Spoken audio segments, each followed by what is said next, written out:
The boundary between humans and wildlife is growing thinner with each passing day. Human-wildlife conflict challenges not only conservation efforts but also community coexistence. Let us try to understand the vital role of wildlife veterinarians in balancing compassion, conservation, and coexistence. Human-wildlife conflict. Hi everyone. Today we are going to discuss about a huge and a major challenging subject known as human-wildlife conflict. As we all know that the government has told not to use the word conflict, so we should ideally use the word human-wildlife interface. So basically the wildlife veterinarians face a huge challenging task of handling or mitigating or managing this human-wildlife conflict, especially in our country. Before I get into this actual topic with a lot of multiple angles and approaches towards this human-wildlife conflict, which I have also encountered and experienced during my 20 years of career, I would really pay my sincere gratitude to all my mentors again, Sri R.K. Singh, former PCCF, Chhattisgarh Forest Department, Sri B.K. Singh, former PCCF, HOAFF, Karnataka Forest Department, and the co-founders of Wildlife SOS, Mr. Karthik Satyanarayan, Ms. Geeta Seshamani, and Mr. Alan Knight, CEO of International Animal Rescue UK, and all my vets. I really would like to acknowledge the veterinarians worked with Wildlife SOS and wildlife biologists worked with Wildlife SOS. And in fact, in one situation, we happened to learn the laparoscopic neutering procedure for macaques through Dr. Paolo Martelli from Ocean Park, Hong Kong Zoo. And of course, all the wildlife vets I know, because it was again a accumulation of information and knowledge I really would like to transfer to the younger generation and also the field veterinarians who is involved in wildlife veterinary practice and also involved in handling various wildlife conflict situations like elephants, bears, leopards, tigers, and all other even ungulate species or even mega herbivores. It's a kind of challenging approach, and always we will be learning on a situation and case-to-case basis when it comes to human-wildlife interface. And in fact, this was a collective knowledge which I would like to share in this platform so that you can either take from here or even you can fine-tune this, or sometimes you may not agree with some of these points, but still the idea here is to disseminate the knowledge, and wherever we faced struggle and then wherever we used our presence of mind or sometimes even better approach to resolve this situation, or sometimes use of appropriate drugs and then using some kind of case-to-case approaches will always help you to handle the situation in a very methodical or even in a more confident way. So that is the reason that this entire topic was taken into consideration, and then I would like to get into this human-wildlife interface session today, and I'm going to brief what are all the areas we are going to cover, and then what is it about human-wildlife interface and how a wildlife veterinarian and the stakeholders and the wildlife biologist and the department can always work together to contribute and achieve in a broader perspective. Okay, let us get into the actual subject of human-wildlife interface. Human-wildlife interface refers to interactions between human and wildlife that result in negative impact on people, animal, resources or ecosystem. So it is not only about the animals are getting disturbed or even their lives are under threat or their habitat or ecosystems are at threat. On the other side, even the human life and human ecosystem or even their habitat or even our properties or the living area, sometimes even the houses can also be destroyed by these conflict animals. So in India, the rapid expansion of human population and agricultural land, infrastructure development and resource extraction has exacerbated conflict with wildlife, posing threats to both biodiversity conservation and human livelihood. So the primary issue of this human-wildlife interface is because of human population, and it is like exponential growth of human population. So then automatically the land usage by people will definitely be unfair for the animals, those who are again present in this universe much before our existence. And as you all know that unfortunately we can't expand the land availability unless we make something over the sea or forest cover or on the sky.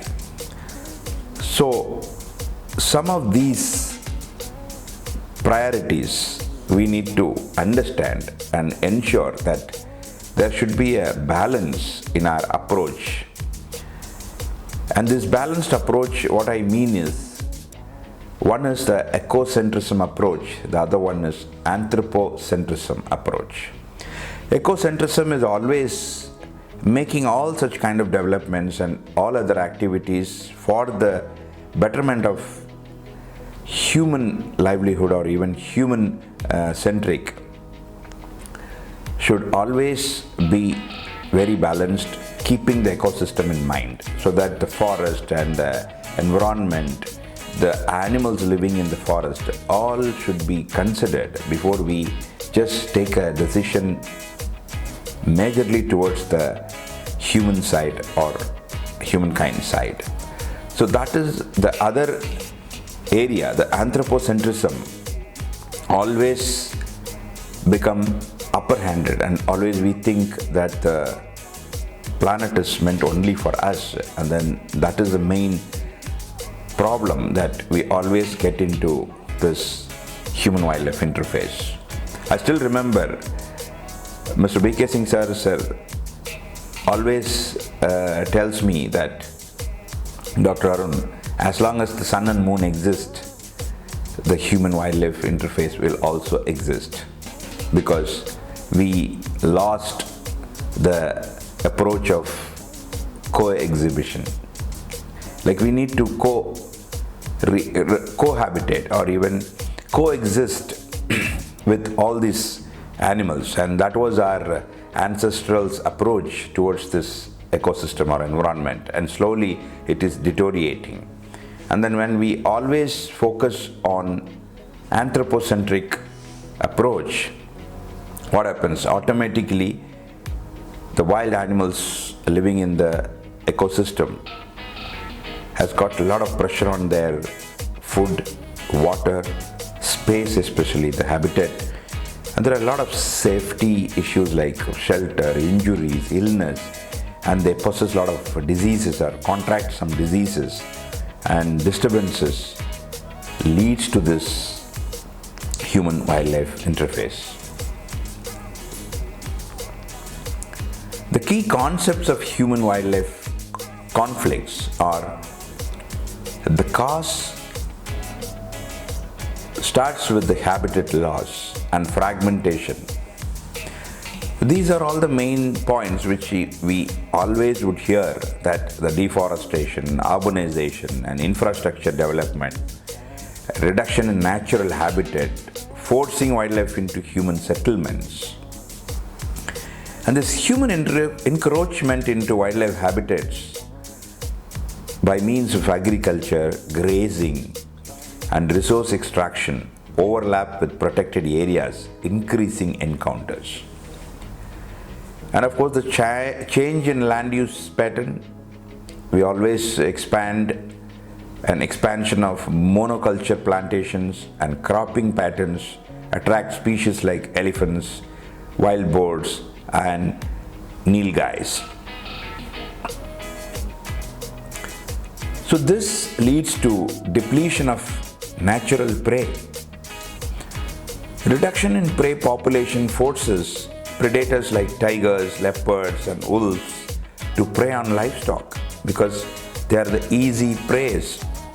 And it is not just because they like the taste or they wanted to kill and they become a man killers. Absolutely not. This is just because of the easy prey base make them to predate upon these kind of easy preys. And climate change, as we all know that changes in water availability and food resources drive wildlife to human areas.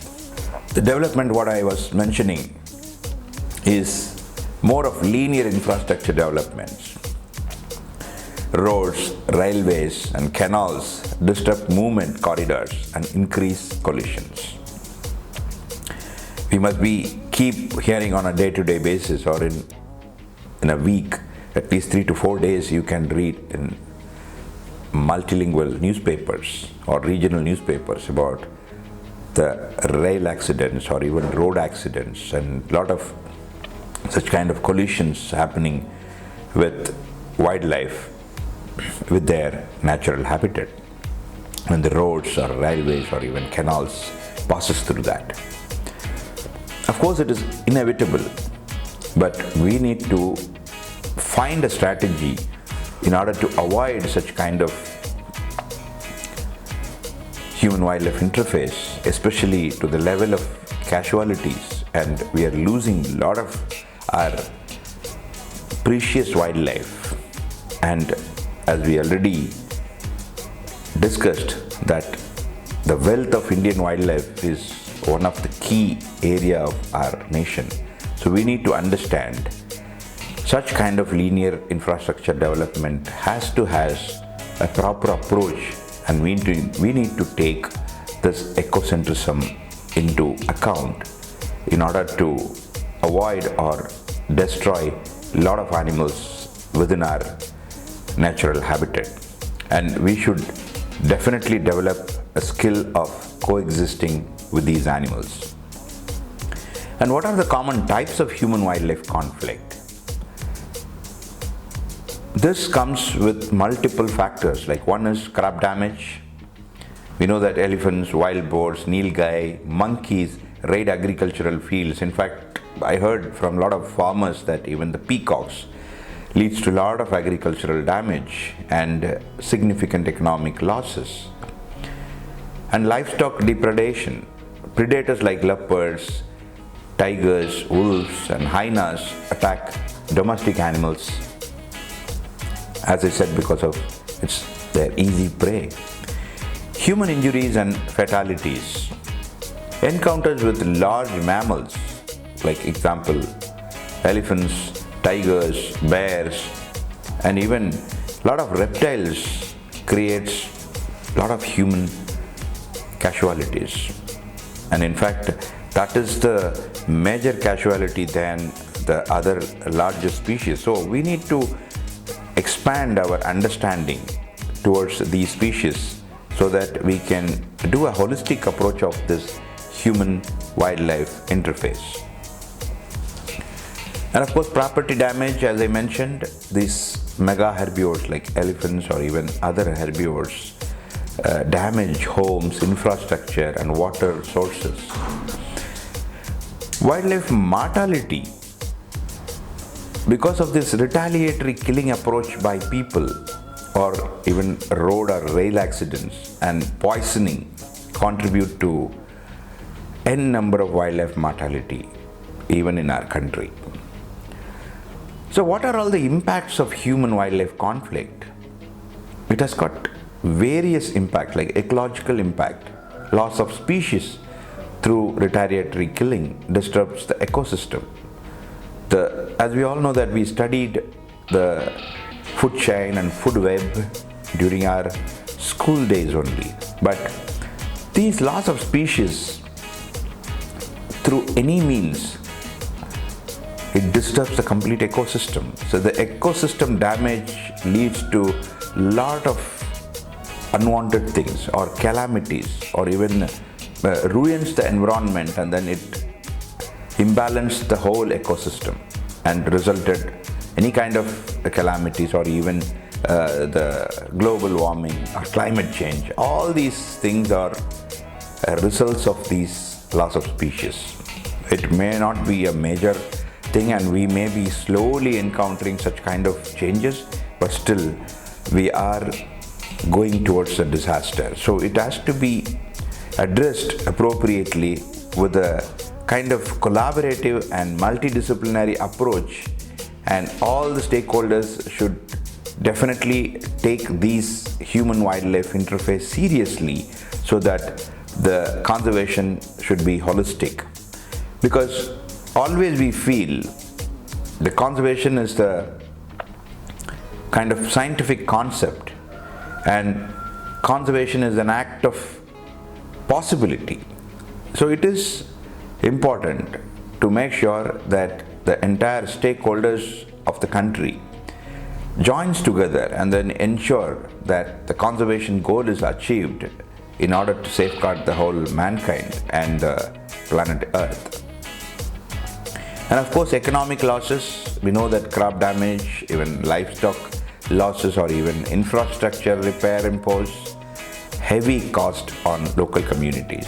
Sometimes the bridges will be damaged, or even some kind of paths, or even the livelihood of the farmers, like a small hut or even a shop. All those things will be damaged. So it imposes a lot of economical crisis for the local community. Of course, social and psychological impact is also there, like fear, injury or death create resentment and reduce tolerance for wildlife. So that is another area that we need to use the social part of this human-wildlife interface. So that is why it is not only a wildlife veterinarian's task to mitigate. The entire wildlife-human interaction or interface has to be approached with multidisciplinary aspects, like the forest department and the wildlife veterinarian, the wildlife biologist, and the sociologist, and an economist, and even the revenue department should also be involved to ensure that the approach of the people and the local community, enhancing their understanding, incorporating a lot of coexistence behavior among the citizens, is also all part of this dealing the human-wildlife interface. So the biodiversity conservation is also one of the angle that we should always think of. This conflict reduces community support for conservation initiative. So when these people are constantly showing some kind of fear or injury or resentment, and the reduced tolerance leads to poor conservation initiative support. So they generally, of course, they won't support any kind of conservation initiative. So this has to address all these aspects. Only then the human-wildlife interface can be at least minimized, if not completely zeroed down. We can always ensure that this is on a very minimal level, and there is not big hue and cry because of this human-wildlife interface. And coming to the mitigation and management of human-wildlife interface is again through various means. One is the habitat management. We need to restore the wildlife habitat. This reforestation and ecosystem restoration to provide adequate resources for wildlife within the natural area. Maintaining corridors. Protect and restore wildlife corridors to facilitate safe movement between fragmented habitats. Of course, we know that the fragmentation is happening for decades after decades, but at least we have to ensure that the corridors are maintained. Our corridors has to be facilitated, or even the disturbance to the corridor should be kept minimal, so that the safe movement between the fragmented habitat by these wild animals, and they will be anyway adjusting, because as we all know that leopards are the highly evolved and also highly cohabits with people. I mean, especially in the state of Maharashtra, there are a lot of such news or even documents. Even in YouTube we can find a lot of videos that how a human being is also living in the same habitat. Even the leopards are also coming and then just hunting the domestic dogs or even the stray dogs quietly without disturbing any humankind there. And of course there are some human wildlife, or even the interface happens towards killing some babies, or human childs, but those were different aspects, because sometimes if they are old or if they were moved or thrown out of the hierarchy of their social structure, and they lose their dominancy within the male population.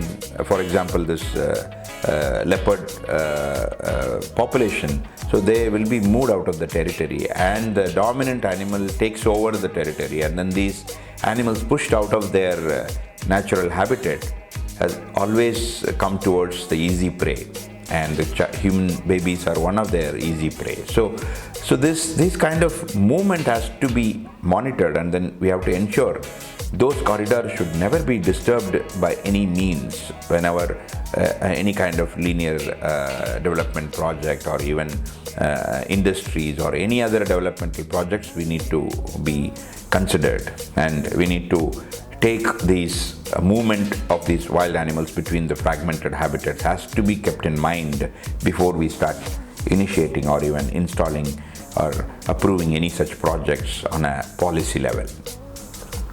And of course, waterhole creation is another important area that there are a lot of practical examples that developing artificial water holes in protected areas to reduce wildlife movement into human settlements. Because as I said, the food and water is the primary driving force for these wild animals to come out of their natural habitat to ensure their life is sustained.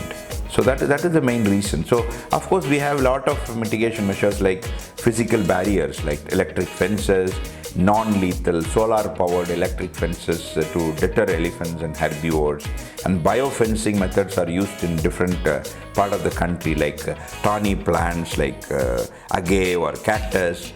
Bamboo and beehive fences also as used in some of the state forest department to prevent wildlife entry. But of course it has got its own pros and cons, because I remember that in some of the places where they really wanted to keep the elephants away by keeping apiculture or these bee farming, but invariably it attracts the sloth bears because they love honey. So we need to ensure that in all aspects we have to think before we start implementing any mitigation measures. And of course trenches and moats are also a very successful mitigation type, like deep trenches we have to make it, and then it is not cost effective, but still it prevents elephants and large herbivore incursions into farmlands. Walls and barriers can also be constructed along the roads or canals and railways to reduce wildlife collision and human entry. So these are some of the areas, and community-based mitigation should also be developed We have even, by Wildlife SOS, we have actually started a human elephant mitigation project in the state of Chhattisgarh, and with the help of the Chhattisgarh Forest Department and in collaboration with them, our team has actually identified the problem elephants, or even the elephants with a lot of disturbances to the local community, and then we have collared the matriarchal animal of the herd, and then the radio collaring was used to give early warning system, and such kind of technologies including camera traps or SMS alert. The collar should always have a GSM module, or sometimes the GPS module, or even the VHF. So all these platforms can be used, and sirens to warn even villages about wildlife movement can all be a community-based mitigation. The other way of mitigating the human-wildlife interface is community-based mitigation. And in fact, in Wildlife SOS, we have initiated a project in collaboration with Chhattisgarh Forest Department, and we have identified some of these elephant herds moved from Orissa because of various disturbances, and then these animals were having and creating a lot of disturbance to the local community, and then we with our team has identified the matriarch of this particular elephant herd, and we radio collared after immobilizing them, and the radio collar consisted with GPS and VHF module as used as an early warning system. Using such kind of technologies, starting from camera trap, or even GSM collars are available. GSM modules can also be done, and then it can give us SMS alerts and even sometimes sirens to warn villages about wildlife management and movement.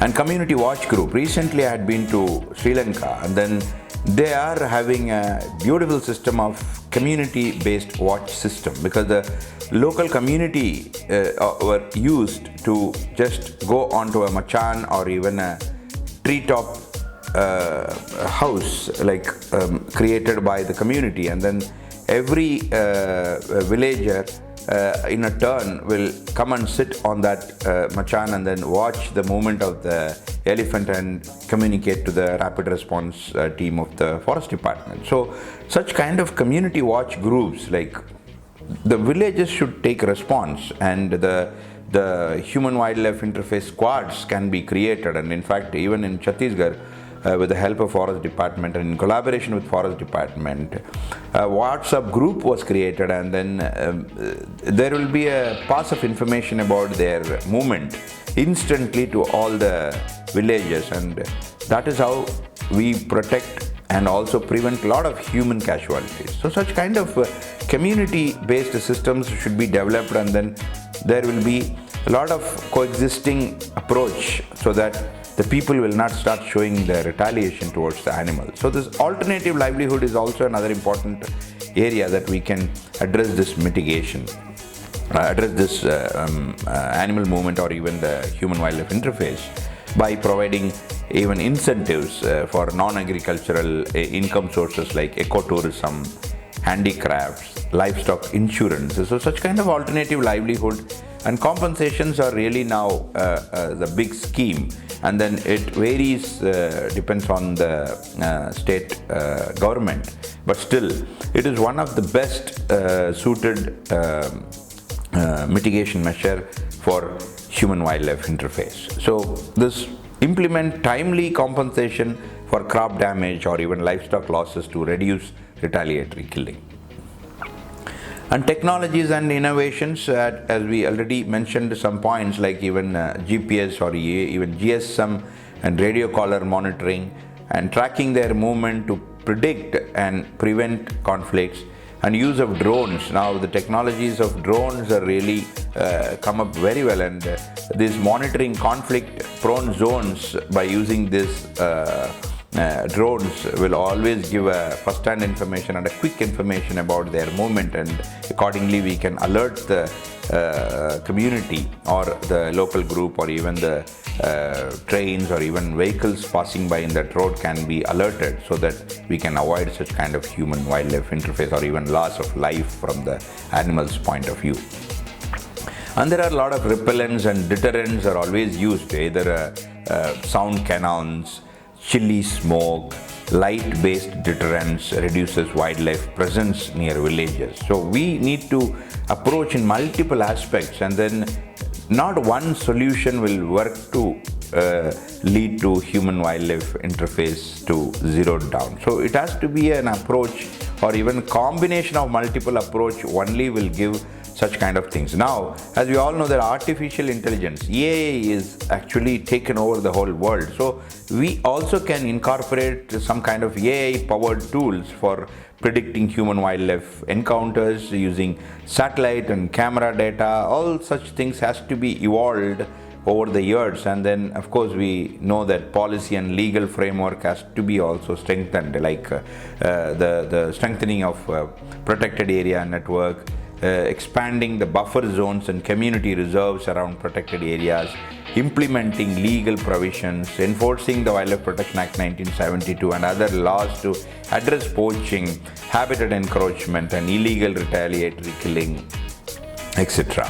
And wildlife management plans, like state and national level management plans for specific conflict species like elephants, tigers, leopards, bears, should be made with very species specific management, like elephant conflict alone, elephant corridors, establishing and protecting designated corridors for migration, and beehive fences like elephants avoid bees, making this as a cost-effective deterrent.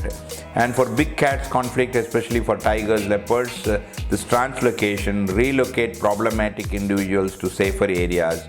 And camera traps, of course, monitoring the big cat presence near the villages. And primates and birds, again, use of crop protection nets and promote monkey sterilization program in highly impacted areas. As I just mentioned during my acknowledgement slide, that we learned this monkey sterilization program through laparoscopy, meaning the keyhole surgery of doing both vasectomy and tubectomy for both males and females, and it eventually gives a very good mitigation measure. If not immediately, over 5 years or 10 years down the line, we can definitely control the primate population because of more nourishment. I mean, people have started feeding them. So this kind of approach towards this animal has to be changed, and parallelly it has to be scientifically approached through any other means. Only then we can mitigate such kind of human-wildlife interface. And the other important area of mitigation is education and awareness. So this is again a non-stop area, because as we know that now we are in an era of AI, and also almost we achieved a nice literacy percentage, but still understanding about these animals are still poor in all areas of people, or all qualification of the people. So that is why education and awareness is a never-ending area that we need to always concentrate and allocate more resources to conduct such kind of awareness campaigns in conflict-prone areas, to improve community understanding of wildlife behavior, promote coexistence strategies like encourage local participation in conservation programs, and involve schools, NGOs, colleges, and community leaders to foster tolerance for wildlife. Use of celebrities even to promote such kind of conservation messages to public is also one of the best area to address all this education and awareness program through conflict between human and wildlife. And of course, institutional support like national programs, Project Elephants and Project Tiger provide framework for human-wildlife mitigation strategies, and integrated development of wildlife habitat supports community-based conflict management, like State Forest Department develop localized strategies for conflict management, NGOs and research institutions are in part of this conflict mitigation between human and wildlife, and collaborate with governmental bodies to provide scientific solutions for such kind of human-wildlife interface mitigation also play a major role. And there are multiple case studies and success stories that I would like to mention here. One is Kaziranga National Park in Assam. Use of corridors, trenches, and early warning system has reduced elephant conflict. And beehive fencing in Tamil Nadu. Innovative use of beehiving successfully mitigated elephant conflict in crop fields. Leopard conflict in Maharashtra. Community awareness programs and translocations reduced human-leopard encounters a lot in Maharashtra. So the key strategies are habitat restoration and corridor maintenance. Deployment of physical barriers like fences, trenches, and walls. Use of technology for monitoring and early warnings is another strategy. And implementation of compensation schemes to support communities, and promotion of community participation and education. So this human-wildlife interface in India is a dynamic and multidimensional issue requiring a holistic approach involving habitat management, technological interventions, and community engagement. By integrating scientific practices with local knowledge and fostering coexistence, India can effectively mitigate conflicts while conserving its rich wildlife heritage.